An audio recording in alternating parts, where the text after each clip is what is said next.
99% of the people here are going to be very poor for the rest of their life.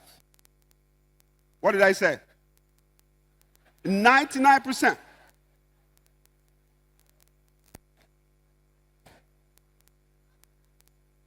Okay. Hold on. Most of us are already poor. It's not a prophecy. The essence of this program is to change the odds. Am I correct? Nigeria, for the last count, is the capital of poverty in the world by statistics. So it's not me that said it. Now, I was talking with an accelerator program in the UK and in Nigeria. We're making the collaborations. Nigeria has the highest number in Africa of registration of entrepreneurs, yet still become the capital of poverty in the world. Because businesses that scale require sophistication. Write it down. It requires a higher level of knowledge. All the people you saw here today, even though they appear simple, they are not simple people. Research is involved. Knowledge is involved. Practice is involved. Dimension is involved. But why are there so many coaches online in Nigeria, so many trainers, so many people, and yet it's still the capital of poverty in the world? It's because knowledge is fundamental to creating wealth and sustaining it. So today, part of what I want to do is, first of all, I enjoyed myself right here today. I had a lot of fun. I told Excel that is actually the one that was supposed to speak on this event, on this my particular topic, to disrupt you, which I'm going to talk about. When I flew in from Port Harcourt, I'm from Abuja this morning. I landed at the Port Harcourt airport by 9 o'clock. The driver came to pick me up with the military personnel. We got to the Owerri Port Harcourt road. There was a big hold up with trailers all over the place. We had to take another route. I spent 3 hours inside the bush, traveling through the creeks. I thought I was going to be kidnapped. For the first time, I felt uncomfortable in this part of the world. I had to send Ikenna the picture of where I said, I'm in the middle of nowhere, coming to this place. And I said to myself, this is very terrible. So we can't pretend not to acknowledge the level of poverty in our country. Now, let's write this down. Laziness is not a physical thing. Laziness is a mental thing. If you can't study or read to have an idea and hold that idea long enough to develop that idea to a product, you are a lazy person. In other words, you want to write this down, there's so much hard-working, lazy people. Do you understand that? There's so many people that are working hard, but they're using the hard work to pretend to shadow the fact that they're not studying, they're not reading, they're not thinking. Okay? So to get started, how many of you want to become billionaires? Raise your hand. Become billionaires. Okay. Really? Great. Put your hands together. How many of you are really working hard to become billionaires? Raise your hand. All right. Now, I was coaching some billionaires in my session, and most of the people, the difference in what they do, write this down, the difference between a billionaire and a millionaire is not the hard work they do. The millionaires, the people that are poor people, they work very hard. The people that are billionaires still work very hard. The difference in the two is the expectation they have out of their hard work. What's the difference? Now watch this. I'm giving you an example. If you go to the gym to carry weight and do some aerobics, and Usain Bolt is beside you doing the same amount of reps, it's the same muscle sparks that will happen. It's the same reflex of muscles, dopamine, all of those adrenaline will come. The same thing with Usain Bolt. The difference between you and Usain Bolt is expecting to run in the Olympics. You are not expecting to run in the Olympics. So it's expectations that they have that changes the work they do to a high level of outcome. This year alone, okay, if you go to my Instagram, I have less than 6,000 people there. but already we have done close to $1 million in revenue. The difference is not in the amount of work I put in. The difference is what? Expectation. So, but the first step is this. Learning leads to growth. Write it down. Write the word statement down. Learning leads to growth. Learning leads to growth. And write this down. Knowledge is the waste product of growth. Knowledge is the waste product of learning, sorry. Knowledge is the waste product of learning. What leads to growth? What leads to growth? Hard work? No. Business? Investment? Now, listen to this. There are so many people who have businesses, but they're not growing. The business is not growing. Am I correct? My sister talked about, she invested money last year. I know about it. Told me about it. Okay?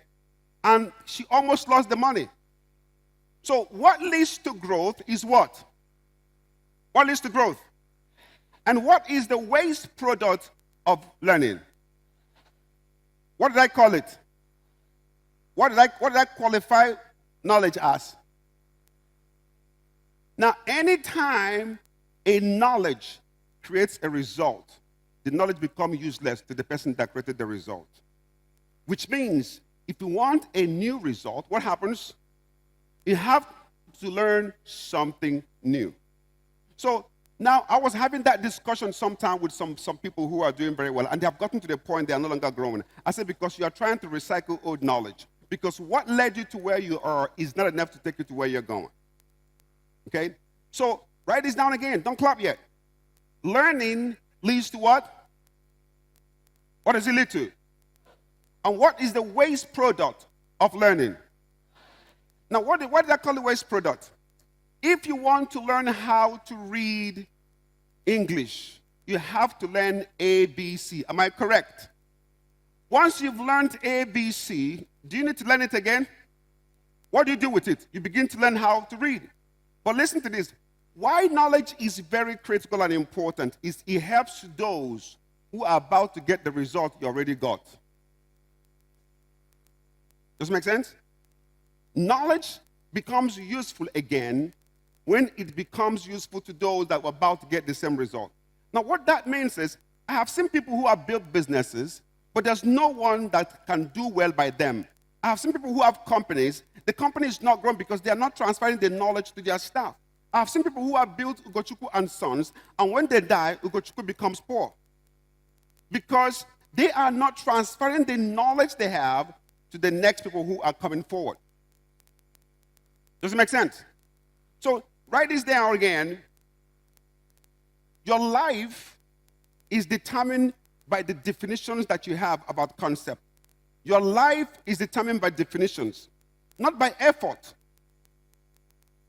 I'm seeing my brother here, Sabinus. I'm seeing Emeka Nobis. I'm seeing Nelly. If you join Nelly's business, if you start the bank alert business without having the concept and the mindset of these people, you won't get the same result. You won't get the same result. All the time, I see people try to do what people are doing, they didn't get the same result. So the knowledge of a concept helps you to manipulate the practice. Write it down. The knowledge of concept, the knowledge you have about a concept and a subject helps you to manipulate or modify the practice even when circumstances of the original person changes. Does it make sense? Your knowledge about a concept is more important than the practice of the concept. Because if the circumstances upon which you get the first result changes and you don't understand the concept, you won't get the result again. And that's why any result you cannot repeat, you borrow the first one. Am I making sense? I'm going to ask you questions to see if I'm making sense. But listen to this. I have seen Chichi, Nelly. I've seen Emeka Nobis.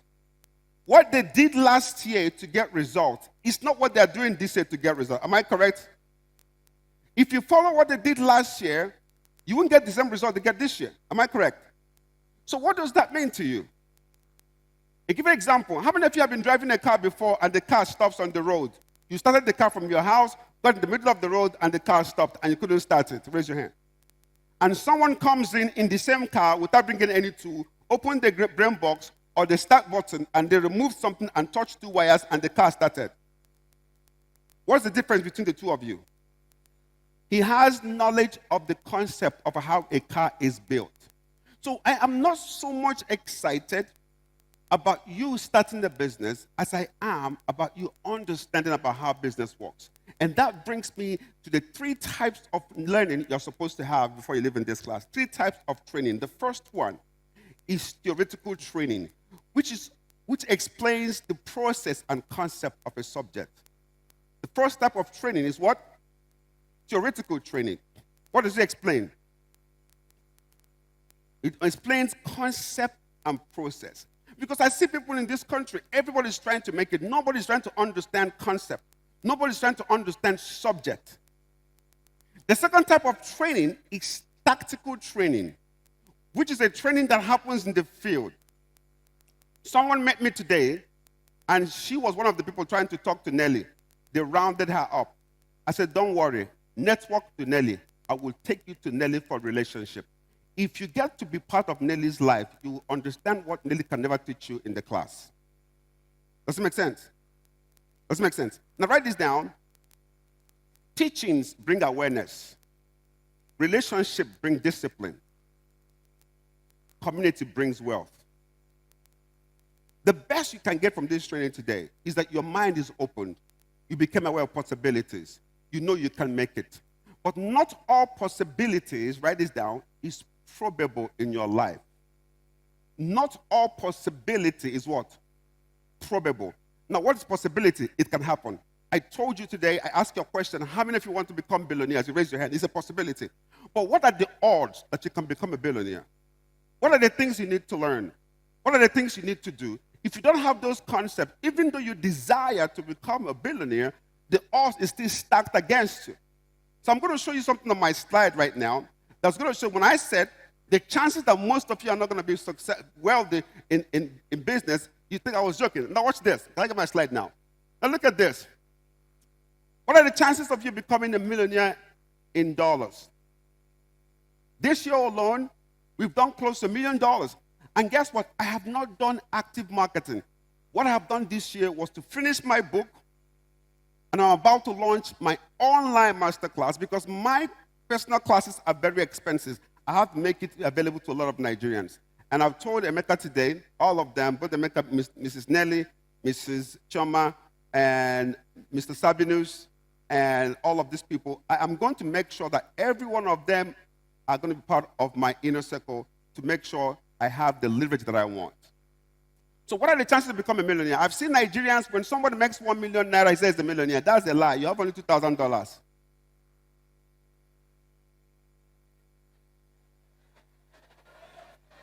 You're not, if you don't have $1 million, you're not a millionaire. Any millionaire here, raise your hand. Do you understand what I'm saying?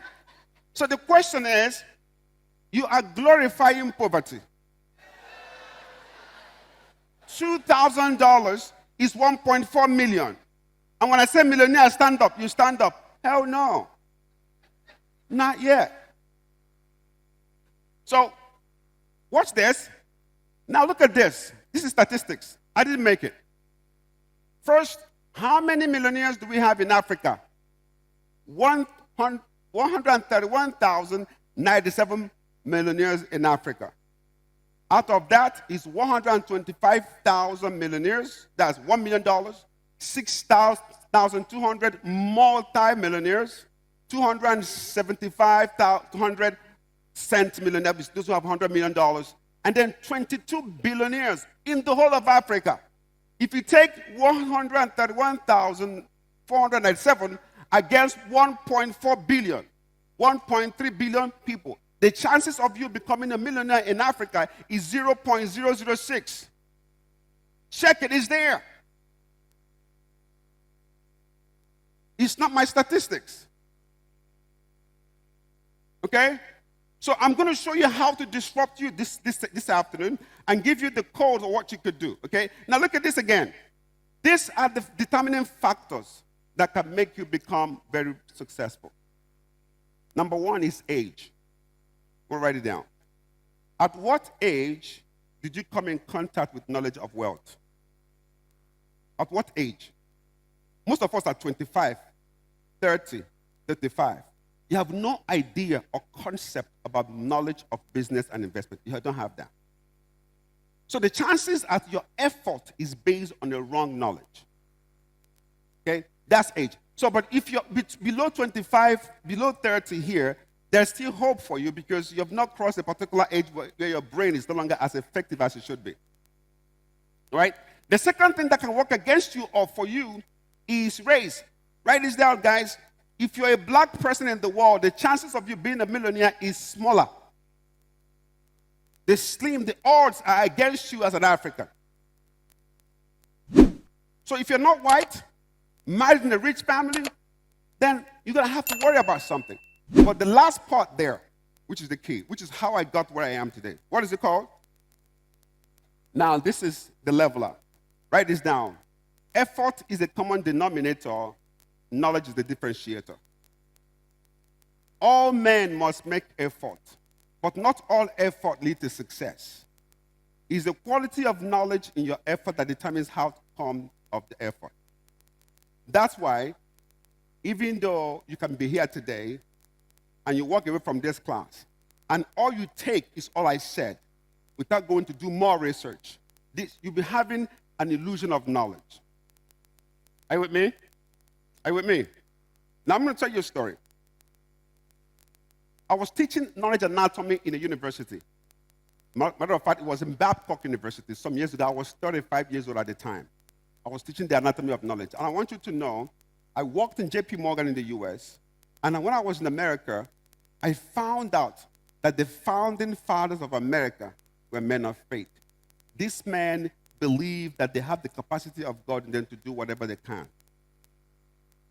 I saw on a dollar bill, "In God we trust." That particular faith they have in the belief that they have, that they can be anything they want, was the difference maker in their lives. So, as I was teaching about knowledge, as you can see on the screen, "In God we trust." Most of us here truly believe in God, but our concept of God makes us dependent on a God we don't see, rather than be the God that the world will see. That's the difference. You try to call him, but they act as him for the world. That's the difference. Now watch here. I was teaching in a place, and this woman, her name is Elijah Brown, the permanent secretary of Lagos State at a particular time. She said, "Mr. Ogo, I want you to come and teach my friends who are professors." And they were about 65 years old, all of them, most of them. And they were in their 60s, and they were all PhD holders.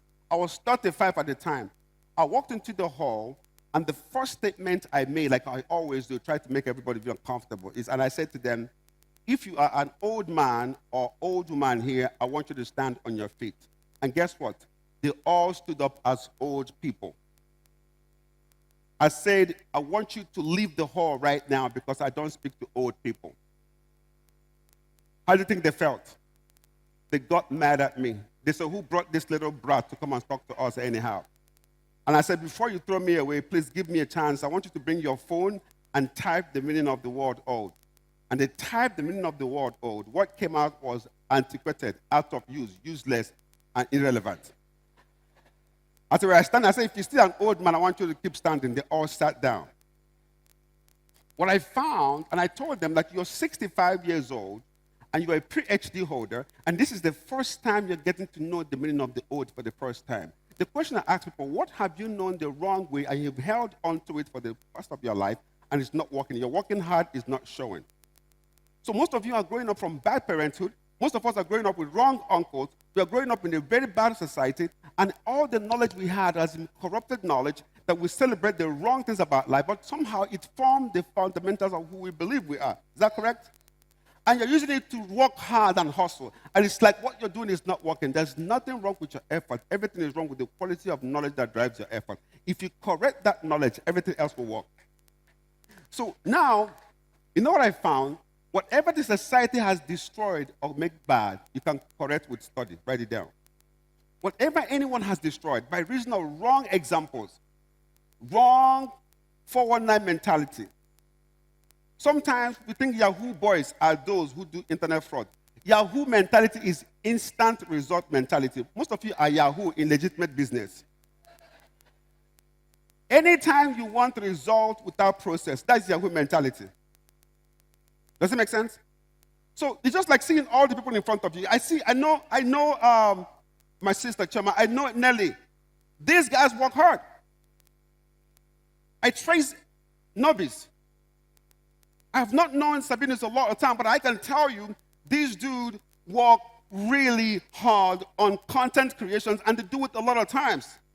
So coming here is not enough. It's not a substitute for studying and getting the right concept. That's what I want to say. Now, do not be distracted by the glory of the people that has results. Be inspired by the discipline of process. Does it make sense? Do not take away the vibe. Do not take away the trying to run around them to take pictures. I want you to work hard to find yourself in their space or follow the trail of process. So what I found is the greatest obstacle to success is no longer ignorance. It's the illusion of success. It's the illusion of knowledge. Okay? I met young people. I was here last year. I met young people. Everybody talks, I'm a coach. I'm an internet digital marketer. The quantum and the quality of knowledge you have is not enough to take it to where you want to be. And some of them, I couldn't bring them close. I couldn't give them mentorship because they already presented themselves as coach. When you're a coach, what do you need? Does it make sense? Okay. So watch here on the board. So you can see. So education is the last one. Now write this down. Knowledge is a leveler. Knowledge is a leveler. If you don't have age on your side, if you don't have race on your side, the only thing you have to close every gap that you lost in age and lost in race is what? Is knowledge. And if you have a pen and you want to make a big note, I want you to open up a different page from your note. I want you to write these particular 3 words now. There are 3 levels of knowledge you must have for you to become wealthy and rich. 3 levels of knowledge. Okay? I was speaking in Tincation, and I saw young, vibrant, talented people. And they were everybody just praising them. I know they'll be broke sooner or later. I've seen so many stars who started well, made a lot of money. They didn't know that money that cannot be preserved will not last. I've seen people who were so successful, stars, great people, make money, shining and shining. There's always a new star to take away the old star. It's always happening. So it's not enough to make money, write this down, but learn how to preserve money and then learn how to multiply the money and learn how to transfer the wealth to your next generation. It's very key. 4. Okay? So 3 levels of knowledge. The first one is revelational knowledge. This is knowledge you get from your relationship with God. I have seen a lot of people don't have this type of knowledge. They are not embedded in this inspirational knowledge of figuring out their divine place in an earthly realm. If you see the dollar bill shown to you, it says, "In God we trust." America is the largest economy in the world, but to today, it still have the word "In God we trust." Most of the times, and there's a particular pastor that is very popular. I love him. I love him so much, honestly. Let me tell you why I love him. I don't care what they say about him. He's getting results. But some of the things people say from what the man does is very deceptive to the people without knowledge. Number 1, what God cannot do does not exist.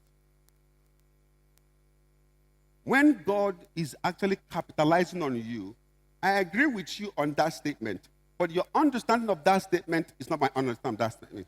What God cannot do does not exist. It means whatever God wants to do, he wants to do it through me. Not that I'm going to pray to call him to do it for me, because he has made me in his qualities. Does it make sense? What God cannot do does not exist. The way people use it, they use it as an excuse not to do hard, sophisticated thinking and research. Does it make sense? Now, there's another one they're saying now. Help me, Abacha. Help me. One person, please. No. Abacha, something. God will decide. Which they're saying all the effort you're making is useless. It's only God that decides. Those are very delicate statements that takes the uninformed and makes you to rely on a God who by every means is relying on you to fulfill his goals on earth. So they are very dangerous. If the uninformed comes to those kind of statements, it's very dangerous. All right? So if you go back to the slide now, what a chance of becoming a millionaire. Now listen to this. Now I'm going to go straight to Africa. Now look at this. Look at this. If you see on the screen, the average Asians in the US, the chances of a Chinese person or a Japanese person to become successful in America is 22%. Why? They don't come there to look for a job. They come there to own companies. That was what teacher was talking about, ownership. The second one is the white Americans. White Americans have lesser percentage to be successful in America than Asians who come there. But what is the least there? The blacks. The blacks. Why? They came there as slaves. And most of us who go to all these countries go there because we want greener pastures. Now write this down. Wealth is not in a place, wealth is in people. Wealth is not in a place. Where is wealth? Wealth is in people. I was monitoring, Sabinus went to London last week, am I correct? 2 weeks ago. And everybody there in London welcomed him as a hero. But he lives in Nigeria. Does it make sense? But his value is global. So you don't really need to come out of here to travel to some place for you to create wealth. Once you understand you're part of the God presence on earth, your idea is valid. Say it again. Your ideas are valid. Okay? So I'm going to give you 4 factors that's going to help you when I close. And then I'm going to make an announcement tonight. So these are the 4 factors. I took my boy to my village. I was born in Aba. Ndoke. I went to Ndoke Primary School, Aba. Say it. Say it now.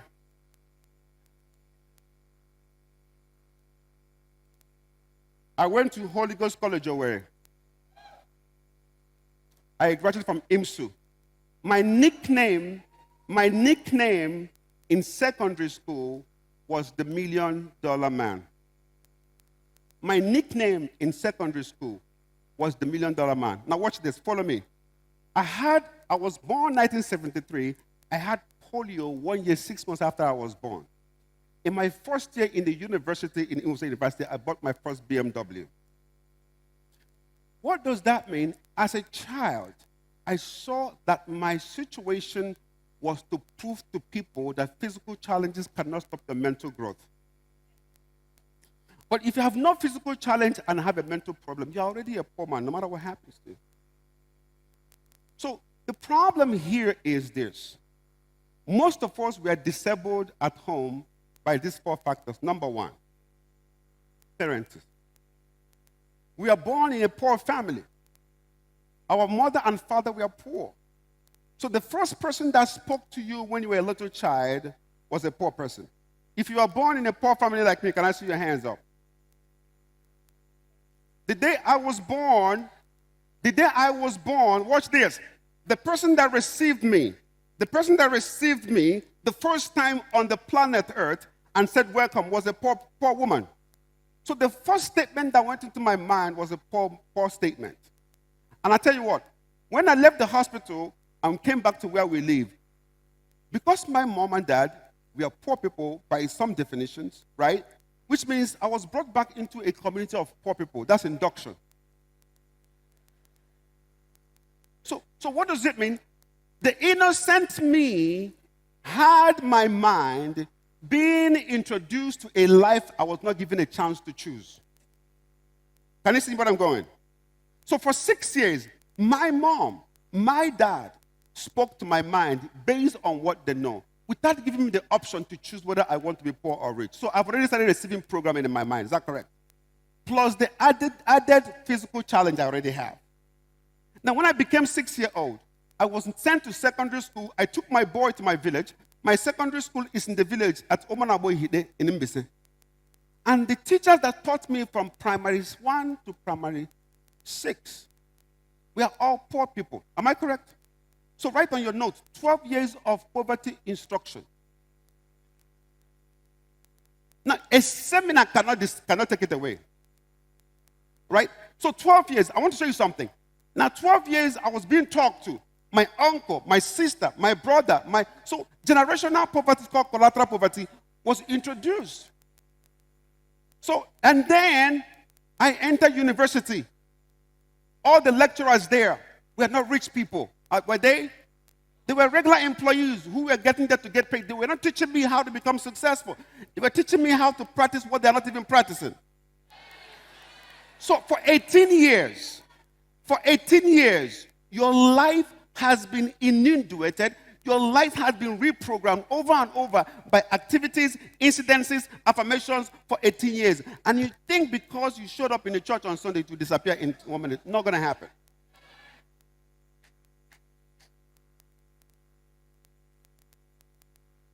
But guess what?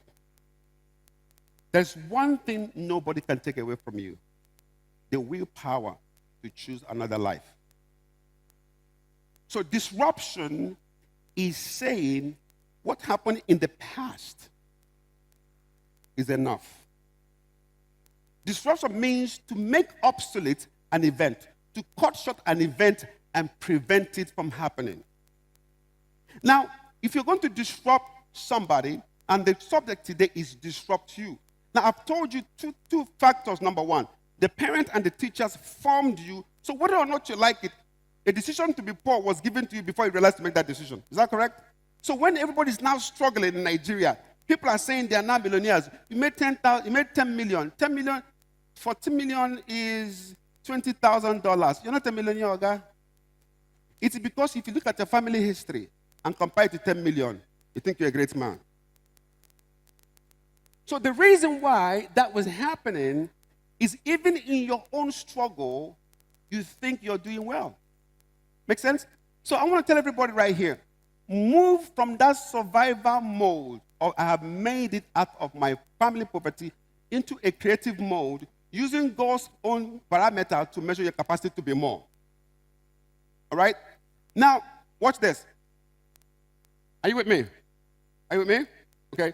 So before I round up, who has gotten something already? Raise your hand. If you've got something already, raise your hand. Give me the microphone. Give me the microphone. I just want to make somebody say something to me. If you've got something already, raise your hand. Anybody? Less hands are going up now. If you've got something, raise your hand. If you've got something, raise your hand. Anybody? Okay, microphone, please, quickly. Yes. Yes, one person. One person. Stand up if you really got something really nice. Yes. Yes.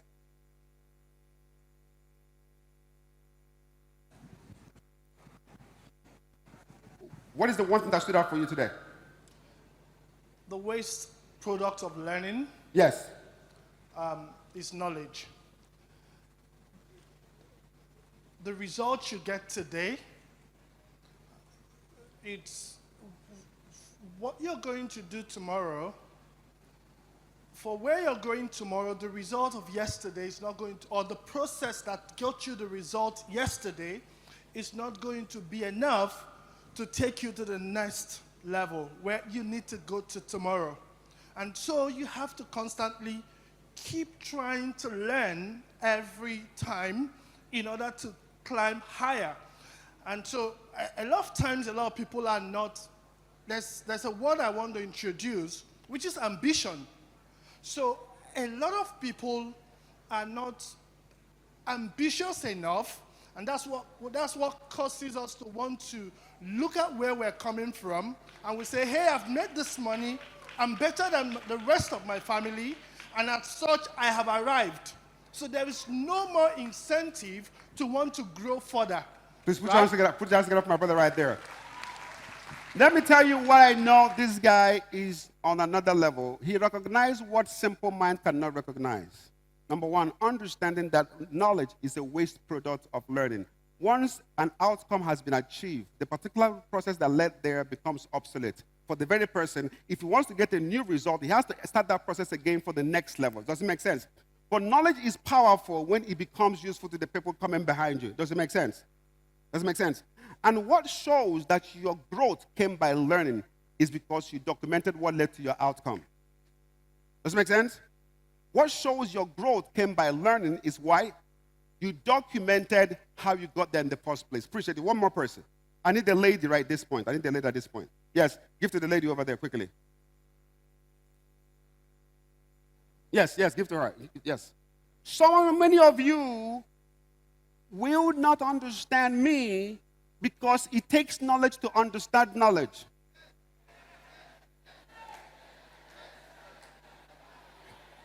Hold on. Wait.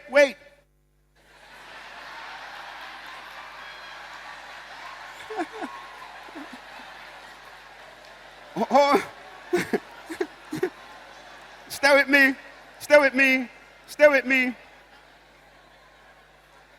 with me. So many of you have not read a book in the last 12 months. If I open your brain, I'll see cobwebs and cockroaches in there. So as I'm teaching, there is no corresponding knowledge to understand the depth of what I'm saying. And when you go home, they ask you, what did you learn? He said, that guy was too much. I said, no, what lesson did you pick from what he thought? He said he was something else. But you went to SM Fest, where you're supposed to learn how to build business. He said, guess what? I was blessed.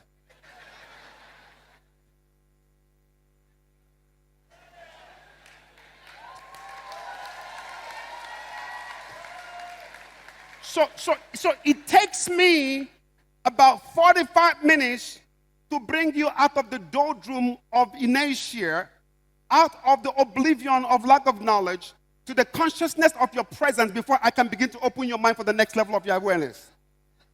Does it make sense? So what we're going to do is this. Yes, give to my sister. Somebody, she want to say something, please. Yes, give to her. Quickly.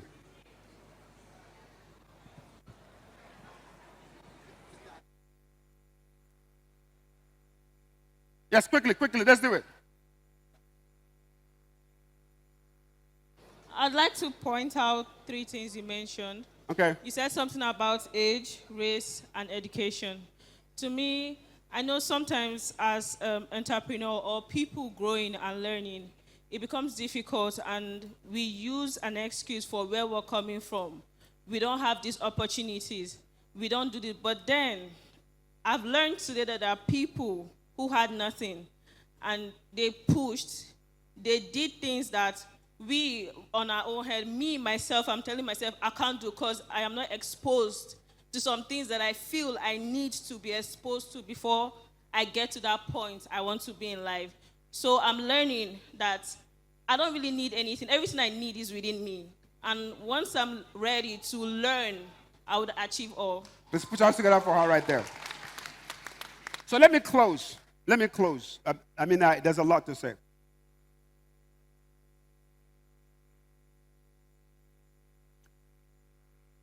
Anything you cannot define overwhelms you. Anything you can define, you can modify. Did you write it down? Anything you cannot define, anything you can define. Now write this down. I'm going to close in 6 minutes. Life does not reward you according to your effort. Life rewards you according to your knowledge, according to knowledge. Now, if you go to Proverbs chapter 25, verse 2, it says, it is the glory of God to conceal a matter, and the honor of kings is to search. Which means God gets glory by hiding things. It takes a king to study, which means study is a royal behavior. So, nothing is difficult, you're simply untrained.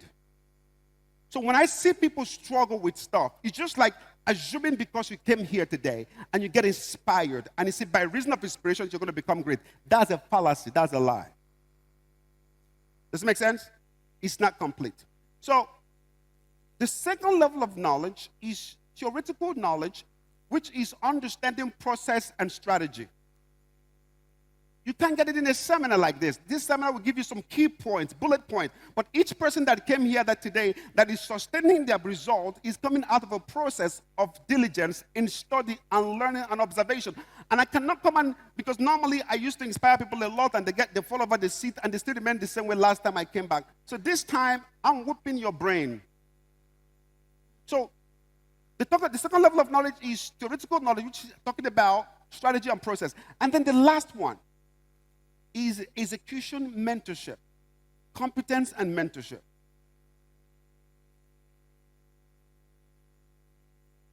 Are you with me? Is what? Competence and mentorship. Why is this important?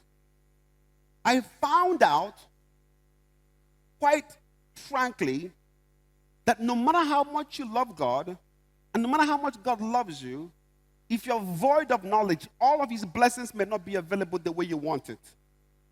Am I correct? And that's why he says in Proverbs chapter 25, verse 2, he says, the glory of God to conceal a matter, and the honor of kings is to search. And write it down, there are 3 levels of search in the quest for wealth. I'm going to ask the same question again. How many of you want to make billions of dollars in the next 5 years? Raise your hand. Billions of dollars, next 5 years, okay? Now, I'm going to show you the first step to start. Because this year, by 2023, I want to hit my $10 million mark. That's where I'm going. I'm tired of making millions of dollars a year. And for me to do that, I have to move up from niche market to the mass market. That's where all of my sisters, all of them are right now. I'm going to come to your feet to learn how to do that. Now, watch this. It is the glory of God to do what? That I can have a screen. It's the glory of God to conceal, and the honor of kings is to what? Search. And there are 3 levels of search in your quest for wealth. So on your note, write this down. 3 levels of search in my quest for wealth. In your quest to become wealthy, there are 3 levels of search. I'm going to close with this. The first level of search is to look at. To look at. Meaning, your desire for wealth creation is based on the things you saw, the things you feel. How many of you have driven through a neighborhood of big, beautiful houses? As you're driving by, you saw nice houses. You say, I claim it in Jesus' name. Raise your hand. That is sensual. Write it down, it's sensual. How many of you have passed a beautiful car on the road? I saw Sabinu's new car, white GLE Mercedes 2020, the latest version. And everybody online, I'm sure, are claiming that whatever God did for him should do it for you. Am I correct? Your need for that particular quest is based on what your eyes can see. That's sensual. The second level of search is to look into. Second level of search. I'm closing with this final thought. Your quest for wealth based on your experience, based on your family experience, based on your life experience. How many of you said, God, I've suffered this year. I don't want to be poor again. I want to be rich in my life. Raise your hand. So the reason why you said that was because you're poor. So the reason why you're saying that you want to be rich is because of your poverty. In other words, poverty is the motivation for you to become rich. Now, the last one is to look through, which is your quest for wealth based on what God said. What's the first one? Look at. What is it coming from? From your physical senses. You saw a beautiful car, you saw a good car, you had bank a lot today, you say, I want to make it. It's because of the things you saw. What is the second one? Where's it coming from? Your personal experience. You want God to bless you because you're suffering. So which means the sponsoring thought, the motivation, the ulterior motive behind you asking God to bless you or bless the work of your hand is based on your experience, which is more not a good one. What's the last one? Which is what? Based on what God said. What if you're not knowledgeable about what God said? What if you have no knowledge about what God said? And this is how to practice it. Jesus said, if you ask, finish it, you receive.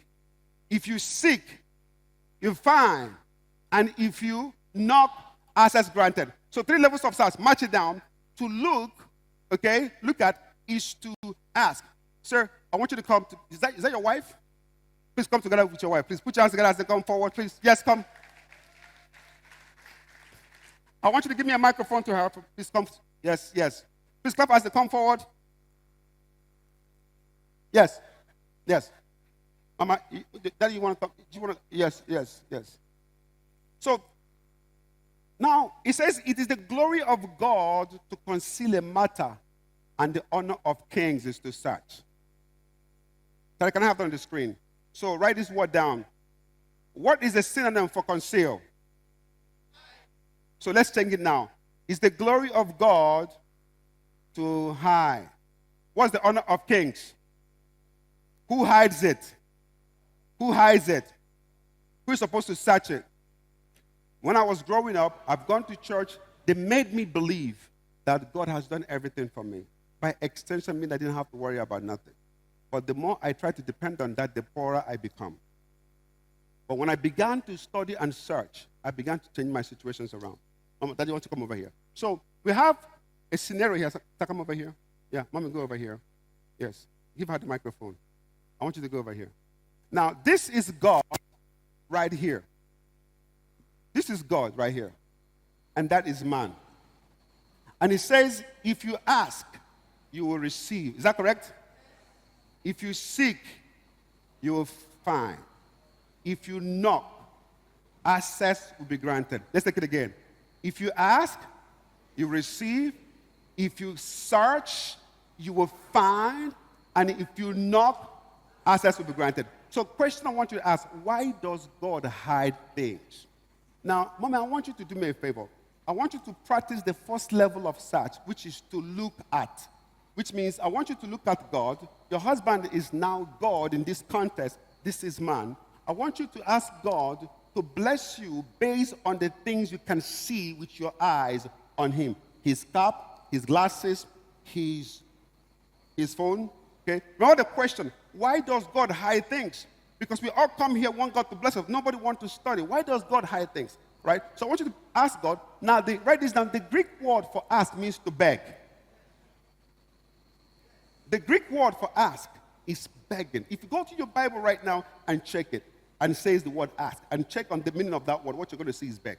So I want you to beg God to bless you based on the things you can see. So ask for his cap, his glasses, or his phone. I want you to beg for it. I want you to watch. I have not spoken to you since you came. I want you to watch. And when she begs you, I want you to give her.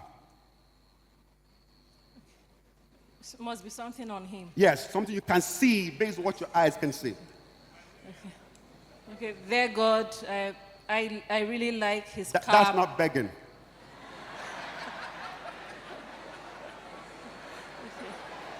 That's not begging. Okay, Beggars have no start. dignity. Beggars have no sense of worth. So I want you to beg. It's difficult for her to beg because she knows her husband. If I put a stranger here, she will beg. How come God is your father and you're begging him? So I want you to beg for what your eyes can see. Now watch this. God, please, can I have this cap? I really like it. That's not begging. I want you to. Please, can I have the cap? Please, Okay. can I have that cap? Watch. Give to her. Thank you. Did God go back? Did he go back?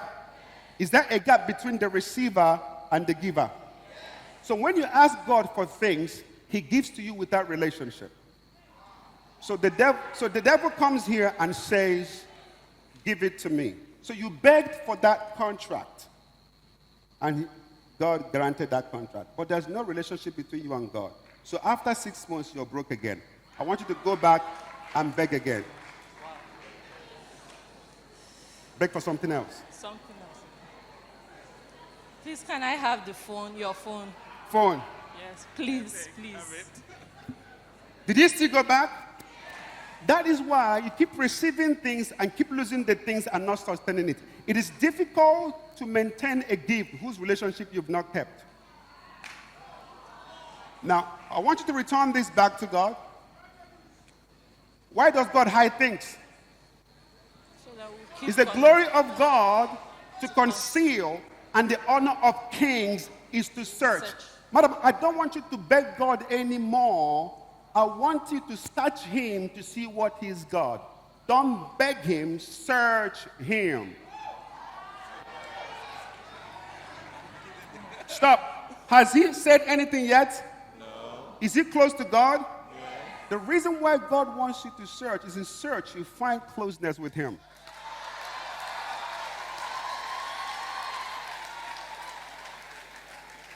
She has not said anything. Now, God can feel his breath. You can touch her now. And search the back pocket. The deeper you go, the more you close her. So why does God hide things? Because he wants you to search.